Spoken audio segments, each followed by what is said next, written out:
நீதிமொழிகளின் புஸ்தகத்தில் 22ஆம் அதிகாரம் 31ஆம் வசனத்தில் எப்படியா சொல்லப்பட்டிருக்கிறது. 22ஆம் அதிகாரம் 31ஆம் வசனம். 2 சாமுவேல் சங்கீதக்காரனாகிய தாவீதுடைய சங்கீதமாக இருக்கிறது.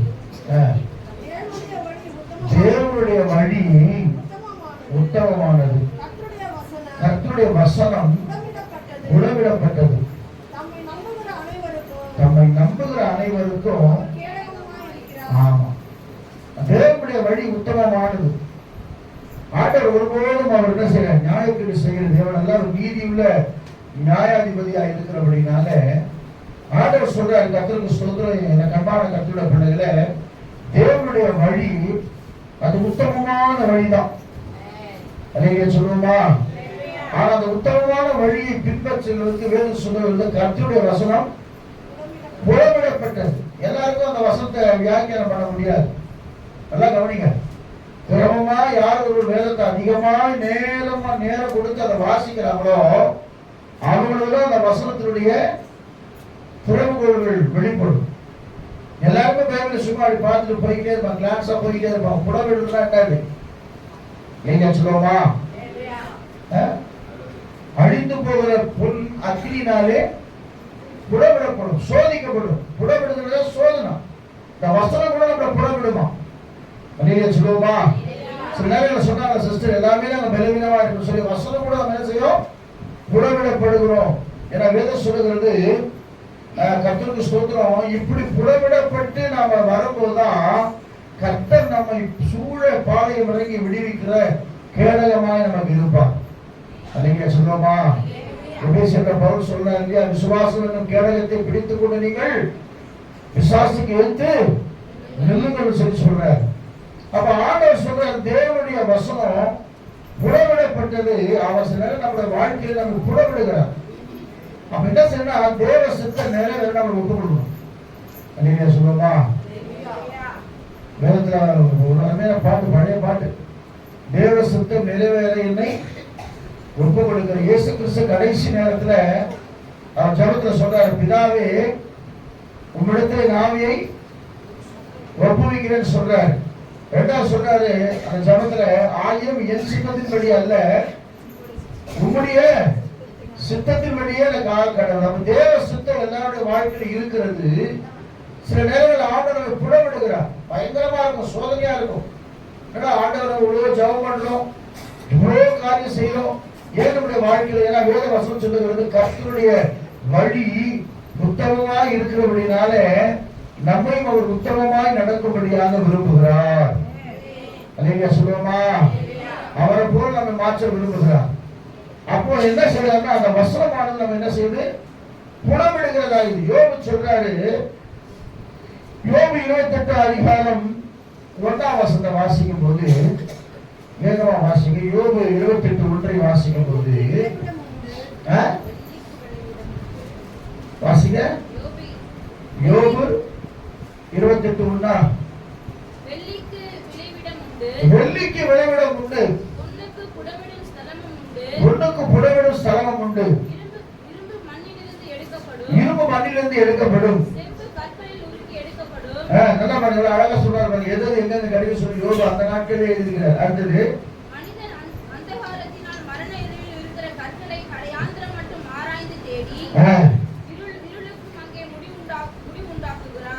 அப்போ வெள்ளிக்கு கூட விளைவிட உண்டு, பொண்ணுக்கு கூட புடவிடுகிற ஒரு காரியம் உண்டு. சங்கீதக்காரன் சொல்றாரு, சங்கீதம் 12:6 வாசிக்கும் போது, வேகமா வாசிங்க. கர்த்தருடைய சொற்கள் மண்புகையில் 7 தரம் உருக்கி புடவிடப்பட்ட வெள்ளிக்கு ஒப்பான ஆமா சொற்களாய் இருக்கிறது. கர்த்தாவே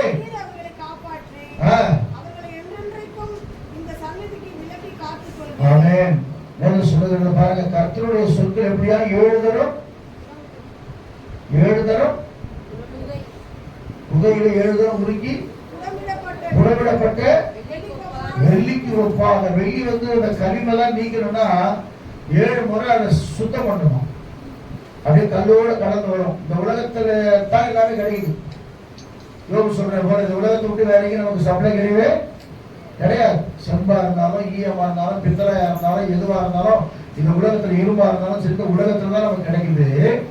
ஆனா புடமிடுகிற ஒரு காரியம், அதான் சங்கீதக்காரன் சொல்றான். சில நேரத்துல ஆண்டவர் நம்ம புடமிடுறாரு, நம்மளை வேதனைப்படுத்துறாரு, இந்த வசனம் நம்மளை புடமிடுதுன்னு நம்ம நினைத்துக் கொண்டிருக்கலாம். சில பாவம் நம்ம செய்யும் போது அந்த வசனம் நம்ம கூட பேச ஆரம்பிக்கும்.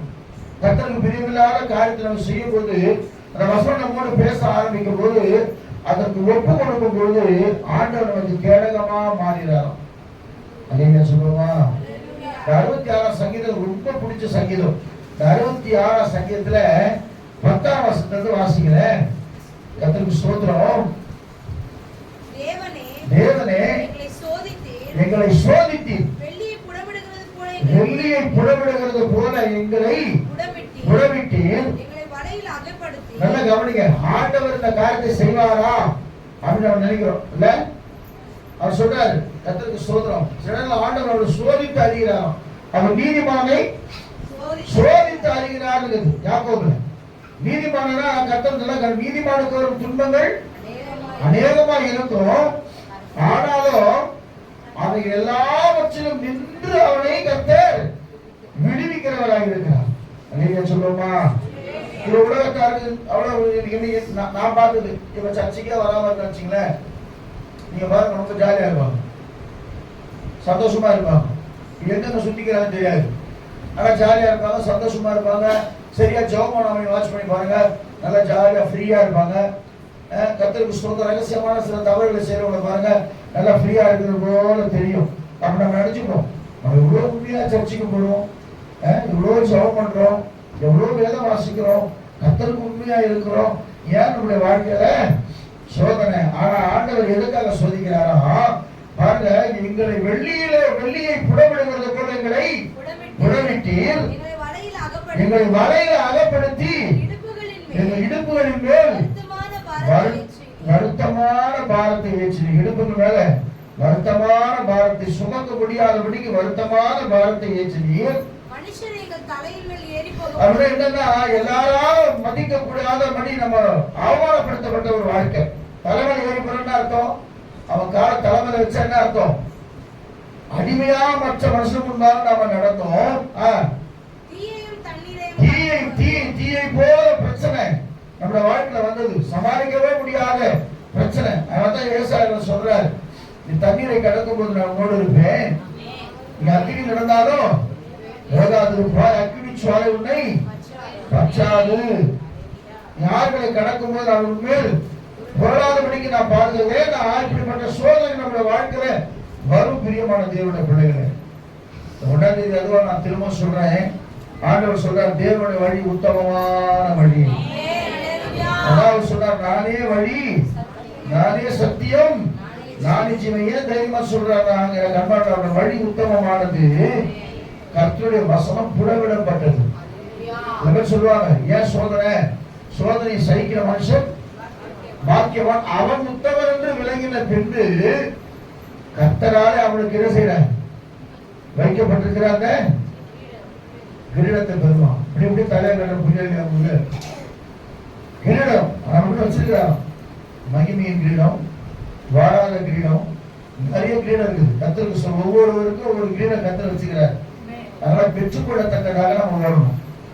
அதனால ஏன் சொல்ல வரணும்னு சொன்னா, சோதனையை கண்டு ஒருபோது நம்ம சோர்ந்து கொள்ள வேண்டிய அவசியமே இல்லை. அனுபவிக்கணும், இதெல்லாம் அனுபவிக்கணும். இதெல்லாம் பாடுகள் அனுபவினால் ஜெபித்து கொண்டிருந்தோம். திடீர்னு ஒரு பயங்கரமான போராட்டம், ஜெபம் பண்ணும்போது போராட்டம். நானே பயந்துட்டு எப்படி ஒரு போராட்டம் சந்திச்சே இல்லை.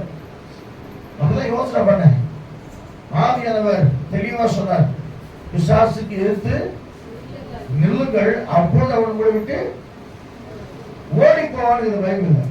நீ எதிர்த்து நிற்காம, ஐயோ என்னால முடியல, நான் அவ்வளவுதான் சரண்டர் ஆகிட்டீங்கன்னா உங்களை பிசாசு ஆட்கொண்டுடும். அதான் விஷயம். உடனே உட்கார்ந்து சரியா பயங்கரமா ஜெபம் பண்ண ஆரம்பிச்சேன். ஜெபம் பண்ண பிறகு அவ்வளவுதான் நினைச்சேன், அவ்வளவுதான் எனக்கு அதோட முடிஞ்சு போச்சுன்னு நினைச்சேன். ஆனா ஆண்டவர் ஜெய கிறிஸ்து எனக்கு ஜெயத்தை கொடுத்தார். நீங்க சொல்லுவோமா? என்ன நான் இதெல்லாம் கடந்து வர ஏன் கர்த்தர் உதவி செய்யறாங்க? நம்மளுடைய வாழ்க்கையில இப்படிப்பட்ட உபத்திரங்கள் உண்டு, போராட்டங்கள் உண்டு, பிரச்சனைகள் உண்டு, பாடுகள் உண்டு. நம்ம வருஷத்துல நம்ம ரட்சிக்கப்பட்ட நாள் முதல் கொண்டு இது வரைக்கும் கர்த்தர் நடத்துறாருன்னா ஏதோ ஒரு காரியத்துக்காக அல்ல. வேதம் சொல்லுகிறது, வெளியே புடவிடுவது போல எங்களை புடவிட்டீர், வருத்தமான பாரத்தை உங்கள் இடுப்பு மேல் ஏற்றினீர், தலை மேல மனுஷனை நடந்து போக பண்ணினீர், தீயையும் தண்ணீரையும் நாங்கள் கடந்து வந்தோம், எங்களை செழிப்பான இடத்துல கொண்டு வந்து விட்டார்கள். சொல்லுவோமா? எதுக்கு நான் ஒரு பிளஸிங்காக கர்த்தர் நடத்துறேன், ஒரு பிளஸிங் உனக்காக வச்சிருக்கிறேன். எத்தனை பேர் விசுவாசிக்கிறீங்க? நான் திரும்ப சொல்றேங்க, ஆண்டவர் உங்களுக்கு ஒரு பெரிய மகிமையை வச்சிருக்கிறார். இந்த மகிமையை நம்ம சுதந்திரத்துக் கொள்ளணும்னா இப்படி புறப்படப்பட வேண்டிய அவசியம் பார்த்துருக்குது. உன்னை போல உணவிட்டாலும் ஒன்றாக விளங்குவேன் என்றென்றோமே.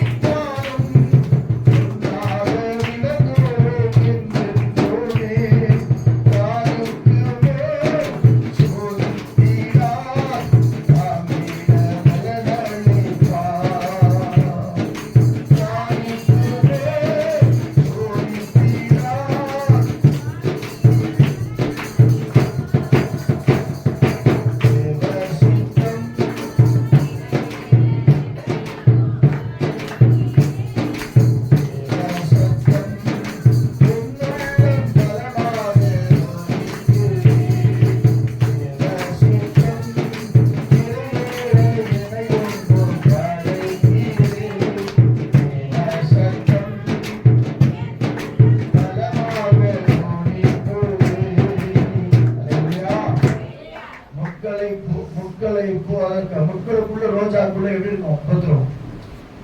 ரோஜா எங்க வளரும்? முட்களுக்குள்ள வளரும். பார்க்க அழகா இருக்கும், ஆனா பறிக்க போனா முள்ளு குத்தும். காரணம் யோசிக்கல, நம்ம சுத்தி ஒரே முள்ளா இருக்குதுன்னு. அது மாதிரி ஆண்டவர் கர்த்தருக்கு ஸ்தோத்திரம்.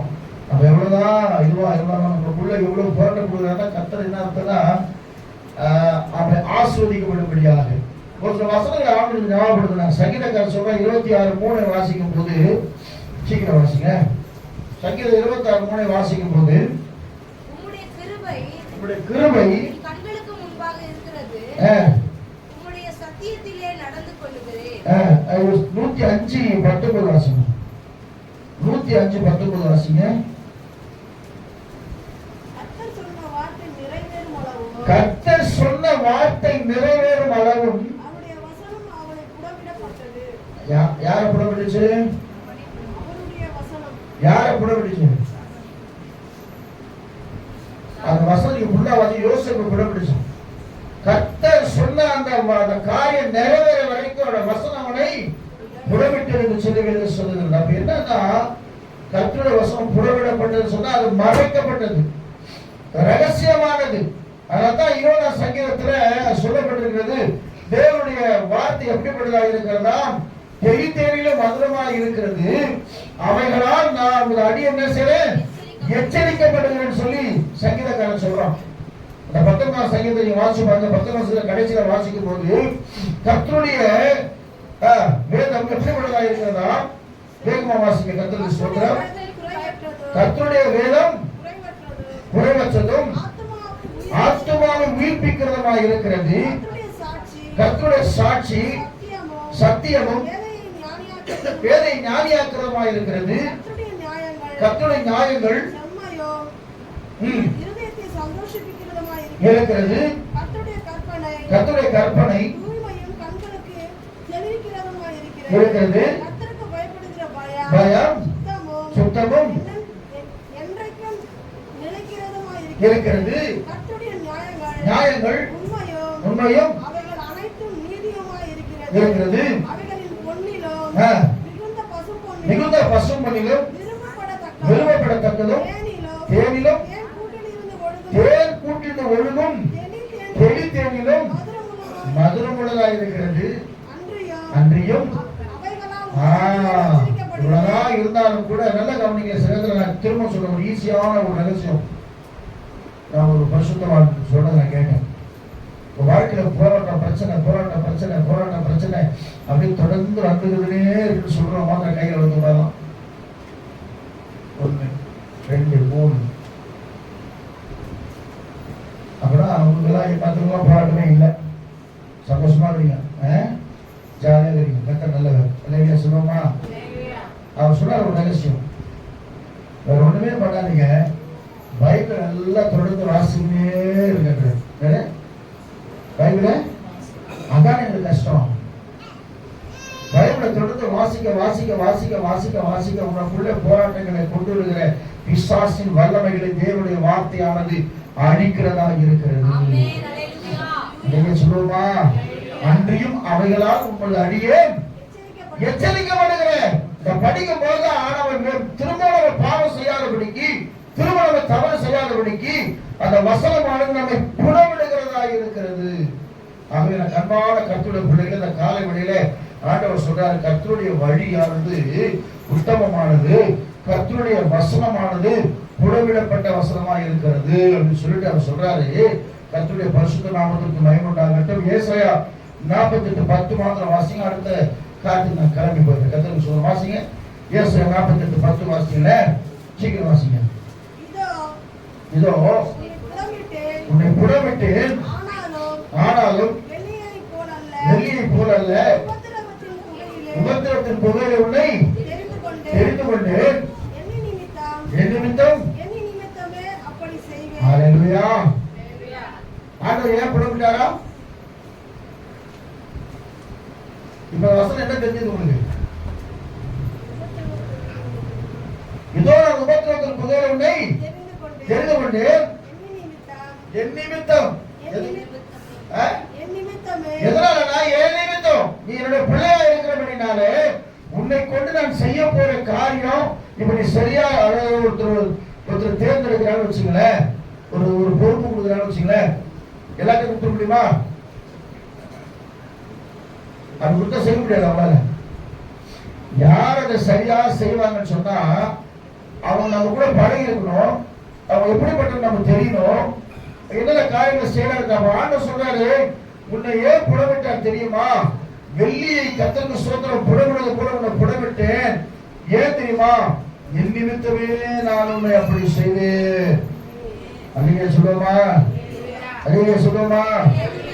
பாடுறல்ல, அக்கினியில் நடந்து வந்தோம் ஆனா சேதம் ஒன்றும் இல்லையப்பா, கண்ணீரை கடந்து வந்தோம் நாங்கள் முடி போகவில்லையப்பா.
புடமிட்டப்பட்டோம் ஐயா, பொன்னாக மாற்றி விட்டு புது இருதயம்.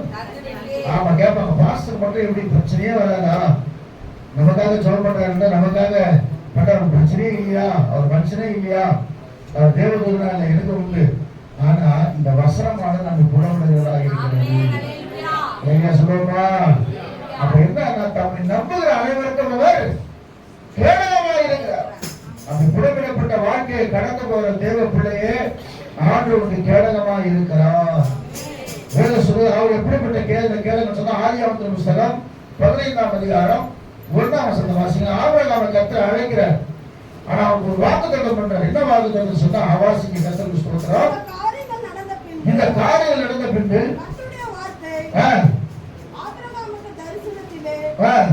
உண்டாகி ஆபிரகாமே பயப்படாதே, நான் உனக்கு கேடகமும். ஆமென். ஹல்லேலூயா சொல்லுமா? இந்த காரியம் நடந்த பின்பு ஆபிரகாம் பார்த்து ஆண்டு சொல்ல, ஆனாலும் பயப்படாதப்பா, நான் உனக்கு என்னவா இருக்கிறேன்? கேடகமாய் மகா பெரிய பலனாய் நான் இருக்கிறேன். ஹல்லேலூயா சொல்லுமா? 2வது உபாகமத்தின் புஸ்தகம் 33ஆம் அதிகாரம் 21ஆம் வசனம் சொல்லுகிறது. வேகமா வாசிங்க கர்த்தருக்கு ஸ்தோத்திரம். உபாகமம் 33:23 வாசிக்கும் போது சீக்கிரம் வாசிங்க. இஸ்ரவேலே நீ பாக்கியவான். நல்ல கவனிங்க, கர்த்தரால் ரட்சிக்கப்பட்ட ஜனமே உன்னை பார்த்து கர்த்தர் இந்த காலையில சொல்லுகிறார், நீ பாக்கியவான், நீ பாக்கியவதியாக இருக்கிறாய். ஹல்லேலூயா சொல்லுமா? ஏன் இந்த வாழ்க்கை, ஏன் இந்த கிறிஸ்துவ வாழ்க்கை, ஏன் இந்த போராட்டம், ஏன் இந்த பிரச்சனை, ஏன் இந்த பாடுகள், ஏன் இந்த உபத்திரவம் என்று சொல்லிக்கொண்டு புலம்பிக் கொண்டிருக்கிற கண்பான தேவ பிள்ளையே ஆண்டவர் சொல்றார், இஸ்ரவேலே நீ பாக்கியவான். கர்த்தரால் ரட்சிக்கப்பட்ட ஜனமே உனக்கு ஒப்பானவன் யார்?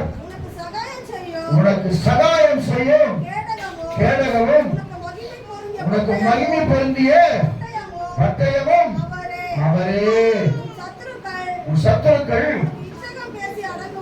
நிறைய சொல்லுவோமா? சத்துருக்கள் பேசுறதை நீங்க கேட்கவே சிலர் கேட்டுட்டு அவங்கள பத்தி சொன்னாங்க. சிஸ்டர் அப்படியா சொன்னாங்க, மகனை இரு வரேன் அப்படின்னு சொல்லிட்டீங்கன்னா அவங்க பிறராயிடும், சத்துரு பிறராயிடும். நீ காலில் கேட்காது. ஏன்னா உனக்கு யார் கேடகமா இருக்கிறது? கர்த்தரே உனக்கு கேடகமா இருக்கிறது. உன் சத்துருக்கள் உனக்கு இச்சகம் பேசி அடங்குவார்கள் பயன்படுது. அவன் கேடகமா இருந்து அவர் மேல நீ நம்பிக்கையா இருந்தேன்னு சொன்னா, எந்தவித சத்துருக்கள் உனக்கு விரோதமா எழுப்பினாலும் உன் காலின் கீழ் போட்டு மிதிக்கத்தக்கதான வல்லமையை அபிஷேகத்தை கர்த்தர் கொடுக்கிறவரா இருக்கிறார். இல்லையா சொல்லுவோமா? ஆனா அவங்க சொல்லிட்டாங்க, இவங்க சொல்லிட்டாங்க, மனசுக்குள்ள போட்டு குழப்பமெல்லாம் பண்ணவே ஒரு தலைமை ஸ்தானத்துல ஒரு எல்லாருக்கும் ஒரு பிரச்சனை. நம்ம யாராவது போகிறோமா, நான் நன்மை செஞ்சா கூட என்ன விட்டாங்க, என்ன செஞ்சாங்க, எப்படி பண்ணாங்க, என்னதான் நீங்க பண்ணி பாருங்களேன், மனசு திருப்தி இல்லாத ஒரு மனுஷனா இருப்பான். அதனால ஆண்டவர் சொல்றாரு, உனக்கு சகாயம் செய்யும் கேடகம் அவன் தான். ஏன் சொன்னா, இஸ்ரவேலே நீ யாரு? ஒருத்தர் தான் சொல்றாரு, அவன் மட்டும் பாக்கியவான்ல இருப்பாராக. யாராவது கோச்சுங்க என்னான்னு கேட்கிறேன், நீங்க சொல்றதுல பாக்கியவானாய் பாக்கியவதியா இருப்பாய் சொல்லி சந்தோஷப்படுவான். இஸ்ரவேலே நீ பாக்கியவான், கர்த்தரால் ரட்சிக்கப்பட்ட ஜனமே உனக்கு. எனக்கு அப்பா யாருமே கிடையாது. இல்லையா சொல்லுவோமா? அப்படி சொல்லணும். 2வது வருஷம் சொல்லுகிறது, வாசிக்கு கர்த்தருக்கு ஸ்தோத்திரம். அவர் என்ன கேடகத்தை நமக்கு கொடுக்கிறாரா? சங்கீதக்காரர் ஏற்கனவே சொல்லிடுறான். 18ஆம் சங்கீதம் 2ஆம் வசனத்தை வாசிக்கும் போது வேகமா வாசிங்க. சங்கீதம் 18 வாசிக்கல. கர்த்தருக்கு ஸ்தோத்திரம்.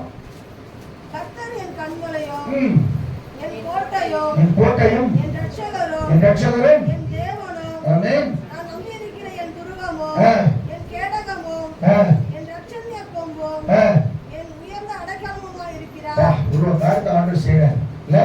அவர் துதிக்கும் போது எல்லாம் நடக்கும். நிறைய பேர் தெரியல. ஆண்டவர் துதிங்கள், ஆண்டவர் துதிங்கள், பாட்டு பாடுங்க, கூட சேர்ந்து பாடுங்க, ஜெபம் பண்ணுங்க அப்படின்னா கூட உற்சாகப்படுத்தினா கூட சில பேர் என்ன செய்யறாங்க, வராது. இப்படி பாடவே நாங்களாம் டிஎம்எஸ் பாலசுப்ரமணியம் இல்ல. அவர் கொடுக்கிற அந்த வார்த்தையில ஆண்டவரை நீங்க நல்லா கர்த்தருக்கு சொல்ற துதிக்கும் போது என்ன, என் கோட்டை, என் துருகம், என் கேடகம், நான் நம்பி இருக்கிறவர், என் உயர்ந்த, இவ்வளவு காரியமா கர்த்தருக்கு மாறிடுறார். ஐயா சொல்லுவோமா? அதான் சொல்ல, துதிக்கு பாத்திராகி கர்த்தருக்கு நான் கூப்பிடுவேன். அதனால மரண கட்டுகளுக்கு என்ன செய்வேன், மரண கட்டுகளுக்கு விலக்கி ரட்சிக்கப்படும் சொல்லி சங்கீதக்காரன் சொல்ற. அதே சங்கீதக்காரன் 3 காரியத்தை கர்த்தர் செய்யறான். இன்னைக்கு ஒரு கேடகமா கர்த்தர் இருக்கக்கூடாது. முதல்ல கேடகம்னா தெரியுமா உங்களுக்கு? அதை முதல்ல கேட்கணும். கேடகம் நான் பிரசவம் பண்ணிட்டா என்னமோ கேடகம்னு சொன்னாரு, என்னமோ புறப்படுன்றாரு. என்ன பண்ணாதுல புறப்படுனா என்ன? புறப்படுறத சோதிக்கணும். அதிலே சொல்லுமா புறப்படுறதுன்னா அவங்களை போட்டு உருக்கி நொறுக்கி போட்டுருது. அதிலே சொல்லுவோமா கூழாங்கட்டு பாத்தீங்கன்னா ஆத்து மணல்ல ரொம்ப நைஸா இருக்கும். பாத்துருக்கீங்களா? ஆத்தையே பாத்துக்கீங்க. ஆத்து மணல்ல பாத்தீங்கன்னா கூழாங்கட்டு அப்படியே பொடிசா அழகா இருக்கும். அந்த கூழாங்கட்டு எப்படி ஷைனிங் ஆச்சு தெரியுமா? பெருசா கல்ல இருந்த அந்த கூழாங்கட்டு அப்படியே அடித்து கொண்டு வரும்போது ஒன்னோட ஒன்று உரசி உரசி உரசி உரசி உரசி அதுதான் சின்ன கூழாங்கெல்லாம் மணலா மாறுது. அதிலே சொல்லுமா இருக்கிற இந்த டேபிள் சேர்ல விழுந்தமா எங்கேயோ ஒரு மரமா இருந்தது. அந்த மரத்தை வெட்டி அதை என்னென்ன செய்யணும் செஞ்சு ஒரு டேபிள் வந்துருக்கு தான் கர்த்தர். அப்படிதான் எங்கேயோ ஒரு காட்டில மரமா நம்ம வாழ்ந்து கொண்டிருந்தோம். நல்ல ஒரு ஆசாரியனா நமக்கு ஆளுநர் ஏற்படுத்தி நம்ம உருவாக்கி நம்ம நடத்தி கொண்டிருக்கிறார். அப்படியா சொல்லுவோமா? அவர் தான் சொல்றாரு முதல்ல உனக்கு ரட்சிப்பின் கேடகமா இருக்கிறார். அப்படின்னா எல்லா இடத்திலும் உன்னை பாதுகாக்கிற தேவனாக இருக்கிறார். சங்கீத புஸ்தகம் 22ஆம் சங்கீதத்துல மன்னிக்கணும் 2 சாமுவேல் 22:36 வாசிக்கிற. சீக்கிரம் வாசி, இன்னொரு 5 நிமிஷம் நான் முடிச்சிருவேன். 2 சாமுவேல் 22:36 வாசிங்க.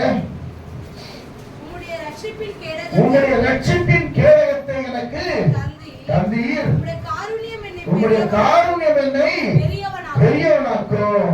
நீங்க சொல்லுமா ரட்சிப்பின் கேடகத்தை ஏங்க கொடுத்திருக்காரு? ரட்சிப்பின் கேடகம் எவ்வளோ பேர் உலகத்துல இருக்கிறாங்க, ஆனா உங்களை என்னதான் கர்த்தர் ரட்சித்திருக்கிறார். நினைச்சு பாருங்க. நம்மளா சூப்பர் மேனுங்களா, சூப்பர் பரிசுத்தவான்களா? ஒழுங்கா கிடையாது. இந்த உலகத்துல ஏதாவது வெறுத்து ஒதுக்கப்பட்டு எதுக்குமே தகுதி இல்லாத ஆளா இருந்த நம்மை அவர் ரட்சிப்பினாலே அலங்கரிக்கிற தேவனாக இருக்கிறார். ரட்சிக்கப்பட்டு ரட்சிப்பின் கேடகத்தை கொடுத்த. எதுக்கு ரட்சிப்பின் கேடகத்தை சொல்ற? ரட்சிப்பின் பாத்திரத்தை எடுத்துக்கொண்டு நாமத்தை தொழுது கொள்ளுவேன். ரட்சிப்பு மற்றவங்களுக்கு சொல்லணும். அப்பதான் உங்களுக்கு ஒரு கேடகமா இருப்பாங்க. நீங்களே உங்களுக்குள்ள ரட்சிப்பு இருக்குதா இல்லையா? Are you சேவ்னா? சேவ்னா நீங்க ரட்சிக்கப்பட்டிருக்கீங்களா அப்படின்னு என்ன அர்த்தம்? ரட்சிக்கப்பட்டா என்ன அர்த்தங்க? பாதுகாக்கப்பட்டிருக்கீங்கன்னு சொல்லி அர்த்தம். என்ன அர்த்தம்? நான் ரட்சிக்கப்பட்டிருக்கேன் கேட்கல. சிஸ்டர் ரட்சிக்கப்பட்டீங்களா நீங்கன்னு கேட்பாங்க. ஆமா நான் ரட்சிக்கப்பட்டிருக்கேங்க அப்படின்னு என்ன? ஆண்டுடைய பாதுகாப்பு நான் வந்துட்டேன்னு அர்த்தம். அடுத்த கட்டம் தான் ஞானஸ்தானம். அடுத்த கட்டம் மனம் திரும்பணும். ரட்சிக்கப்பட்ட பிரயோஜனம் கிடையாது. என்ன செய்யணும்? மனம் திரும்பணும். பழைய காரியங்களை விட்டு, பழைய சடங்காச்சாரங்களை விட்டு, நாள் பார்க்கறது, குறி சொல்றது, டைம் பார்க்கறது, இதெல்லாம் விட்டு செய்யணும். மனம் திரும்பணும். மனம் திரும்பின பிறகு ஆண்டுக்குள்ள என்ன செய்யணும்? விசுவாசத்து ஞானஸ்தானம் எடுக்கணும். அப்புறம் பரிசுத்த அபிஷேகத்தை பெறணும். அப்படி பரிசுத்த அபிஷேகத்தை பற்றி சும்மா இருக்கக்கூடாது. மற்றவங்களுக்கு சுவிசேஷத்தை சொல்லணும். அதான் ரட்சிப்பின் கேடகம். அதையா சொல்லுமா? ரட்சிப்பின் கேடகத்தை எனக்கு தந்தீர், உங்களுடைய காருண்யம் என்னை ஆமா ஒரு இறக்க நம்மளை பெரியவனா மாத்துது. சாதாரணமா ஆடு வைத்துக் கொண்டிருந்த ஒரு தாவீதை ராஜாவாய் மாத்தின காருண்யம் இன்றைக்கு சாதாரணமான ஒரு வேலை செய்து கொண்டிருக்கிற உன்னை முதலாளியா மாத்த போகுது. சோகமா சொல்றீங்க, உற்சாகமே இல்லாம இருக்கீங்க. சாதாரணமா இருக்கிற உங்களை அசாதாரணமான ஆளாகும் போது நம்புறீங்களோ நம்புறீங்களா? வார்த்தை தீர்க்கதரிசனமான வார்த்தை தான். அந்த ரட்சிப்பின் கேடகத்தை அப்படியே புடிச்சு கொண்டே நில்லுங்க. இயேசு ரட்சித்திருக்கிறார், இயேசு ரட்சித்திருக்கிறார். சத்தியத்தை மற்றவங்க சொல்லி பாருங்க. கர்த்தர் உங்களை கொண்டு பெரிய காரியங்களை செய்வார். இரண்டாவது என்ன கேடகமா இருக்கிறாரா? நல்லா வாசிங்க. கர்த்தருக்கு ஸ்தோத்திரம். சங்கீதம் 91:4 வாசிங்க. Praise the Lord. 94 வாசிங்க. அவர் தமது சிறகுகளாலே மூடுவார், அவர் சட்டைகளின் கீழே அடைக்கலம் புகுவாய், அவருடைய சத்தியம் உனக்கு பரிசையும் கேடகமாகும். ஹல்லேலூயா. அவர் சத்தியம் தான் உங்களுக்கு கேடகமா இருக்கு. நீங்க சொல்லுமா? பிசாசுக்கு என்ன பேசணும்? வசனத்தை பேசணும். என்ன பேசணும்? ஏய் எங்க வந்து நீ எங்க வந்த அதை கேட்டதா எங்க வந்து அழகே தெரியாது. ஏன்னா பூமி எங்க சுற்றி சில பேர் உட்காந்து கொஸ்டின் இன்டர்வியூ எடுத்துருப்பாங்க. எங்க வந்த, எப்போ குடிச்ச, ஏன் இந்த மாதிரி பண்ணிக்கிற, எதுக்கு அதை போன விட்டு கதை பேசிருப்பாங்க. அப்போ வசனம் உனக்குள்ள இருக்குமானா, வசனம் என்ன சொல்லுது? வசனம் என்ன சொல்லு? என்ன கேட்குறீங்க? என்ன சொல்லுது? வசனம் சொல்லுது, உனக்கு அதிகாரத்தை கர்த்தர் கொடுத்திருக்கிறார். அல்லேலூயா. என் நாமத்தினாலே பிசாசுகளை துரத்துவார்கள், நவமான பாஷைகளை அவர் சீசனுக்கு அதிகாரம் கொடுத்தாங்க. பைபிள்ல அல்லேலூயா சொல்லுமா? சீசனை வரவேற்ற சொன்னே பிசாசுகளை துரத்தவும் நோய்களை சுகமாக்கும்படியாக நமக்கு அதிகாரம் கர்த்தர் கொடுத்திருக்கிறார். அந்த அதிகாரம் தான் வசனம் மூலமா வெளிப்பட உலகம். இயேசு கிறிஸ்துவின் நாமத்தினாலே எழுந்து நடக்கணும். இயேசு நாமத்தில் சபையை விட்டு புறப்பட்டு போகணும் சொன்னா போகணும். அல்லேலூயா சொல்லுமா?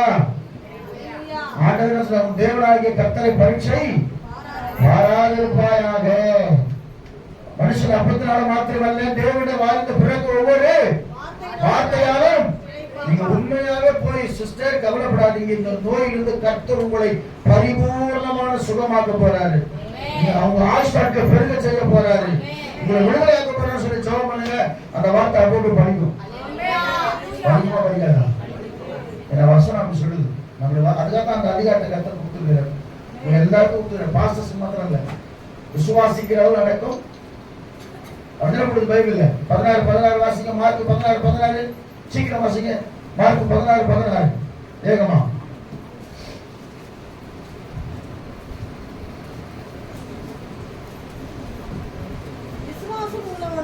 விசுவாசம் உள்ளவனாகி ஞானஸ்நானம் பெற்றவன். நல்ல ஞானஸ்நானம் பெறாத மட்டும் கையில உயர்த்து, கொஞ்சம் தைரியம் உயர்த்து. 2 3 4 2 இமானுவேல் பெருமை, 2 இமானுவேல் பெருமை. அல்லேலூயா சொல்லுமா? வேறான தேவன் என்னோடு இருக்கிறான்னு வச்சுக்கலாம் பேர. விசுவாசம் உள்ளவனாகி ஞானஸ்நானம் பெற்றவன். அப்ப ரட்சிப்பு எப்போ வரும்? உங்களுக்குள்ள விசுவாசம் வரணும். இயேசு எனக்காய் மரித்தார், இயேசு எனக்காய் உயிரோடு இருந்தார், நம்ம பிள்ளையா மாறவும் ஞானஸ்நானத்துக்கு ஒப்பு கொடுக்கணும். விசுவாசம் உள்ளவனாகி ஞானஸ்நானம் பெற்றவன் ரட்சிக்கப்படுவான். விசுவாசியாதவனோ ஆக்கிரக்கூடாக புரிஞ்சுக்கிறதா. அப்புறம் அடுத்தது விசுவாசிக்கிறவர்களாய் நடக்கும். நல்லா கவனிங்க. யாரெல்லாம் விசுவாசிக்கிறீங்களோ உங்க மூலமா அற்புதம் நடக்க போகுது. என்னென்ன அற்புதம் தெரியுமா? உடனே ஒருத்தர் பேர் பிடிச்சின ஆடுனா ஏறி எங்க பாஸ்டர் போன் பண்ணி வரேன், அவன் வந்தாங்க பொறுத்துறாங்க, என்னையும் தூக்கிடுவாங்க. அல்லேலூயா சொல்லுவோமா? என்ன பண்ணோம்? என் நாமத்தினாலே பிசாசுகளை துரத்துவார்கள், நவமான பாஷைகளை பேசுவார்கள், சர்ப்பங்களை எடுப்பார்கள், சாவுக்கு ஏதுவானது ஒன்று குடித்தாலும் சேதப்படுத்தாது, வியாதியஸ்தர்களை கைகளை வைப்பார்கள். அல்லேலூயா சொல்லுவோமா? இதெல்லாம் உங்களை கொண்டு கர்த்தர் செய்ய போறேன். எத்தனை பேர் விசுவாசிக்கிறீங்க? என்ன கேடு இருக்கணும்? சத்தியம் இன்னும் கேடு உனக்குள்ள இருக்கணும். சத்திய வார்த்தை இருக்கணும். நான் அடிக்கடி சொல்றது, நீங்க ஜெபம் பண்ணுங்க, நீங்க ஜெபம் பண்ணுங்க. ஏன் சொல்றது தெரியுமா? நீங்க ஜெபம் பண்ணும்போது எத்தனை வார்த்தை உங்களுக்குள்ள வருது, எத்தனை வசனம் உங்களுக்குள்ள போயிருக்கு. சில பேர் வசனத்தை சொல்லி ஜெபம் பண்ணுவாங்க, நான் பார்த்துருக்கேன். சில பேர் சும்மாவே பொதுவாக போனேன், ரேஷன் கார்டு என்ன 2 கிலோ சக்கரை வாங்கினேன், 3 கிலோ பாமாயில் வாங்கணும் ஜெபம் பண்ணுவாங்க. அந்த ஜெபம் இல்லை. சொல்லி வசனத்தை சொல்லி ஜெபிக்கிற பிள்ளைகளோடு தான் கர்த்தர் கேடகமாக இருப்பான். அதுதான் நீ வசனம் தயவு செய்து சொல்ற, தாழ்மையா சொல்றேன். ஐயா கூட அப்ப சொல்லிட்டு போறாரு, இது 5 படிங்க, அது 5 படிங்கல, எதை விட படிங்க, ஆனா உண்மையா பைபிள படிங்க. இந்த பைபிள ஒவ்வொரு நாளும் நீங்க படிக்க படிக்க படிக்க உண்மையா சொல்றீங்க. திரும்ப திரும்ப சொல்ற, செல்போன்லயே உங்களுக்கு பைபிள் வந்து சேர்ந்துருமா? நீங்க நல்லா படிங்க. அதை படிக்க படிக்க அந்த வசனம் உள்ள வாங்க வாங்க வாங்க, உங்களுக்குள்ள அந்த வசனம் கிரிய செய்ய செய்ய செய்ய உங்களுக்குள்ளா இருக்கிற பலவீனங்கள், உங்களுக்குள்ளா இருக்கிற போராட்டங்கள், மன அழுத்தங்கள், மன பாரங்கள், பிசாசின் கிரியெல்லாம் கர்த்தர் அழித்து ஒரு பெரிய விடுதலை சமாதானத்தை கர்த்தர் கொடுக்க போகிறார். விசுவாசிக்கிறீங்க? அதான் ஆண்டவர் சொல்றாரு, தேவனுடைய வழி உத்தமமானது, கர்த்தருடைய வசனம் புடவிடப்பட்டது, தம்மை நம்பும் அனைவருக்கும் அவர் கேடகமாக இருக்கிறார். அவர் யாரெல்லாம் ஒரு விசுவாசத்தில் இந்த வசனத்தை கை கொண்டு நடக்கிறார்கள். ஏன்னா வேதத்தில் நீதிமொழிகள் 2:7 சொல்லுது. சீக்கிரம் நீதிமொழிகள் 2:7. அவர் நீதிமான்களுக்கென்று அவர் நீதிமானுக்கென்று மெய்ஞானத்தை மெய்ஞானத்தை வச்சிருக்கிறார். உத்தமமாய் நடக்கிறவர்களுக்கு உத்தமமாய் நடக்கிறவர்களுக்கு அவர் கேடகமாய் இருக்கிறார். அலைய சொல்லுவோமா? அது எது உத்தமம்? தேவனுக்கு எதெல்லாம் பிரியமாக இருக்கிறதோ அதெல்லாம் உத்தமமாக இருக்கும். நம்ம கருத்துல கொள்வோம். கர்த்தர் நம்மை ஆசீர்வதிப்பார். எல்லா கண்களையும் கொள்வோமா? உத்தமமாய் நடக்கிறவன் பத்திரமாய் நடக்கிறான். அதான் நான் உண்மை உத்தமமான ஊழியக்காரனேன்னு சொல்றேன். ஒரு தாளங்களை கர்த்தர் கொடுத்துருக்காரு. ஒருத்தருக்கு 10 தாளங்களை கொடுத்துருக்கலாம், ஒருத்தர் 5 கொடுத்துருக்கலாம், ஒருத்தருக்கு 1 கொடுத்துருக்கலாம், ஒருத்தருக்கு 2 கொடுத்துருக்கலாம். சில பேர் நல்லா பரிந்து பேசி ஜெபம் பண்ணுவாங்க, சில பேர் நல்லா வேதவசனம் வாசிப்பாங்க, சில பேர் நல்லா பாட்டு பாடுவாங்க, சில பேர் நல்லா வொர்ஷிப் பண்ணுவாங்க, சில பேர் வசனம் நல்லா போதிப்பாங்க. இப்படிப்பட்ட வரத்தை நீங்க அப்படியே புதைச்சு வைக்காம ஆண்டவருக்காக எடுத்து பயன்படுத்திக்கல. கர்த்தர் உங்களுக்கு கேடகமா இருந்து பாதுகாக்க போகிறாங்க. அல்லேலூயா சொல்லுவோமா? அல்லேலூயா சொல்லுவோமா? அல்லேலூயா சொல்லுவோமா? கேடகம் நீரே, மகிமையும் நீரே, கேடகம் நீரே, மகிமையும் நீரே,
ரட்சிப்பு கேடகமா இருக்கிறாங்க.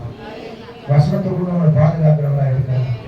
அவர் சொல்ற நீங்க பார்த்து கர்த்தரால் ரட்சிக்கப்பட்ட ஜனமே உனக்கு உருவானவங்க. ஒரு வசனம் எல்லாம் கேட்டு திரும்ப திரும்ப பாஸ்டர் ஒரே காவியாகுது, ஒரே கண்ணீராகுது, ஒரே வேதனையாகுது, ஒரே போராட்டமா, ஒரே ஒரே ஒரேன்னா அப்படியே காக்கணும். வசனத்தை அப்படி உள்ள வாங்கின்னு இதை படிக்கணும். படி என்ன சொல்லியிருக்கிறேன் பாஸ்டர் தேடி பார்த்தால அவ்வளோதான். அந்த லிஸ்ட் எத்தனை பேர் குறிச்சிங்களோ தெரியல. நான் சொல்லியிருக்கிறேன் எத்தனை பேர் கேட்குறீங்க தெரியல.